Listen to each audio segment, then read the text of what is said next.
Hello, everybody. This is Andrew Darling. You're listening to Return Lenten Reflections from All Saints Catholic Church in Dallas. Thanks for joining us. This is the return.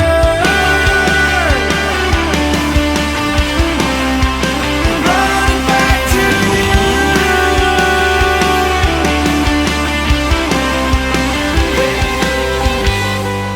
you. Welcome back, everybody, to Return, where we take time each day to prepare our hearts for Easter and our souls for heaven.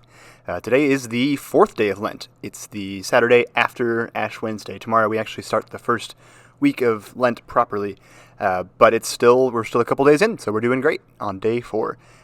Just again, a reminder to be sure to go ahead and subscribe on whatever you're listening on, whatever podcast platform or the YouTube channel from All Saints, whatever it is, just so you don't miss any of the daily episodes, and they'll be coming out again every day about midnight. So let's go ahead and dive into our reflections today.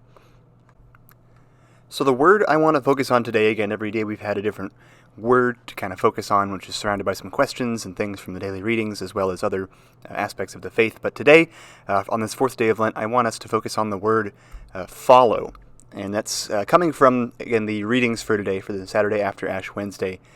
And I think it's just a good word, again, to start out with as we are still beginning Lent.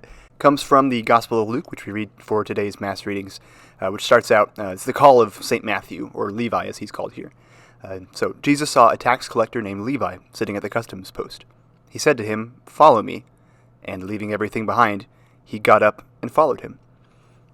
And it goes on from there, but that's just such a short, little, important moment in the life of Matthew, as well as the life of Christ, and for all of us as Christians who look up to these saints, and we realize that not only St. Matthew, but all of those first apostles, when they were first called, the Bible generally says that Jesus just said, "Come, follow me." And the next sentence is something like, leaving everything behind, he got up and followed him. It's amazing the amount of faith that they must have had. And I don't know if there was more to the story at the time or what, but just the idea that Jesus is calling us somewhere. He doesn't give us all the details. He doesn't tell us where we're going to be 20 years down the line or even 5 minutes down the line.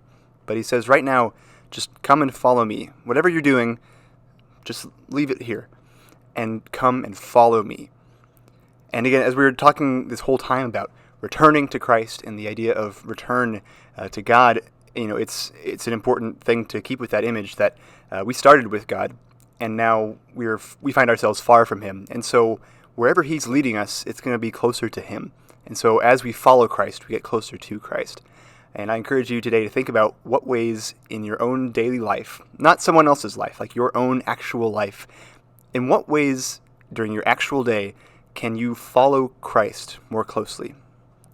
Think about the last few days, or pay attention over the next couple days. Think about when Christ has called you to follow him in some way. It's probably not going to be some big affair. It's not going to be somebody coming by and saying, "Follow me." It's going to be little things, probably to start with. It's going to be calls to do something virtuous, to do something for your family, to not do something that you know you shouldn't do. Those little calls are the same. That's still Christ saying, "Follow me, because I am the way and the truth and the life." So I encourage you today to find those moments or reflect and see where those moments have happened so that you can see them better in the future.